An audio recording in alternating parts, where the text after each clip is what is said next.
I'm Manasés Jesús. I'm from Mexico, and today I'm going to talk about the serverless Death Star.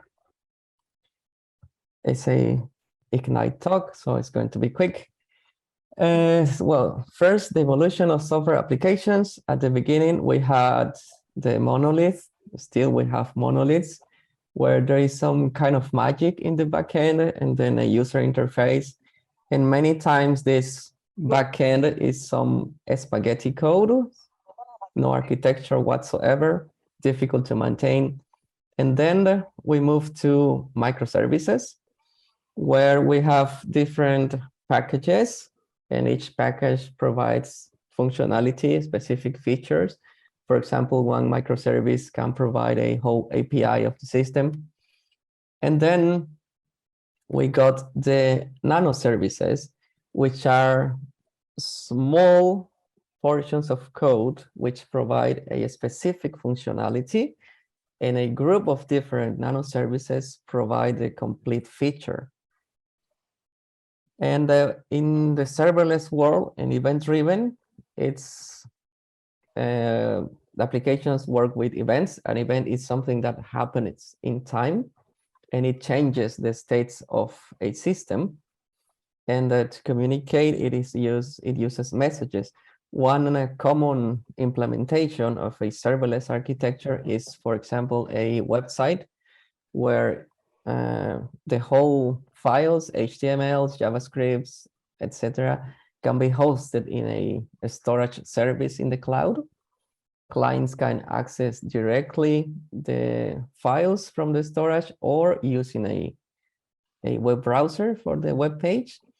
But also this can be a dynamic web system, and using serverless functions, the API can be implemented to write data to the database or retrieve data from the database. And for those who have watched Star Wars, know what is a Death Star, but those who doesn't, let me introduce you. This is the Death Star. It is a complex system, very big, and with analogy to computer science and systems, it is a multi-tier architecture systems with different layers, and it is formed by many components. The thing is that these components are interdependent, so each component needs another one. For instance, if we remove number 25 from these systems, it stops working, just like a monolith. And in serverless, this can happen. It would look something like this, where many functions depend on other functions, and they are written in different technologies. So it is total chaos. It has an intense coupling between the nanoservices. It is hard to make changes without breaking the functionality of a feature or the complete system. It uses multi-technology. For example, it can be written some in Python, others in Node.js, others in C#, others in Java.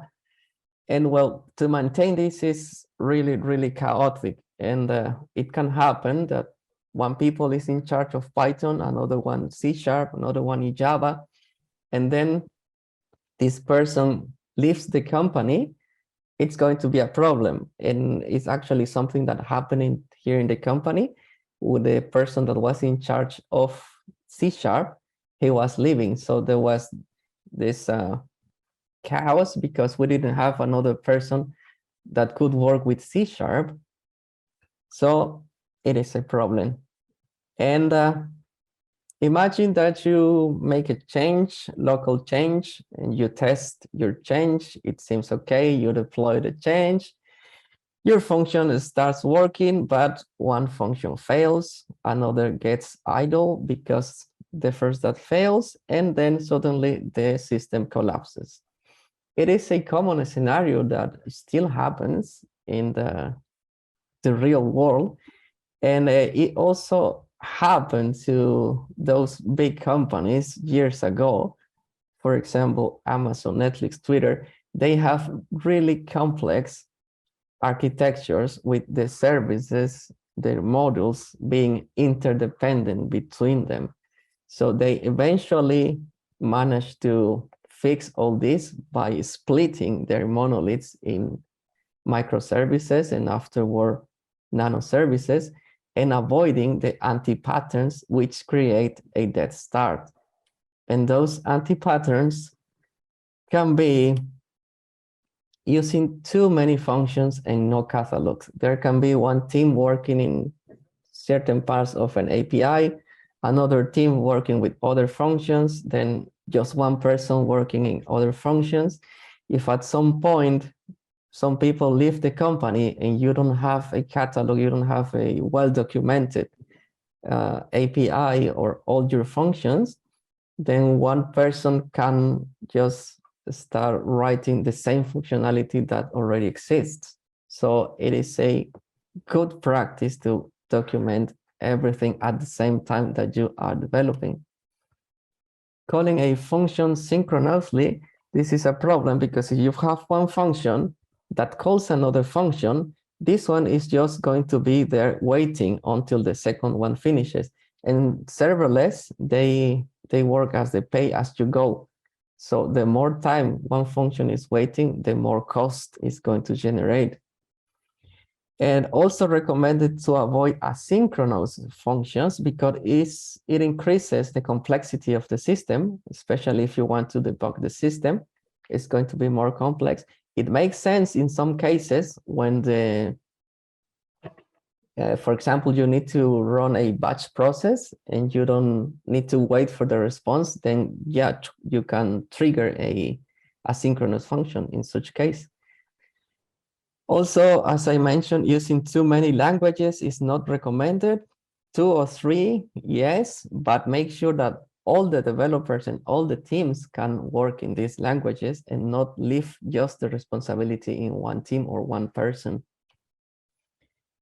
Many dependencies, if the function needs to load a lot of libraries or have dependencies with other functions, and also network intensive functions are anti-patterns that we need to avoid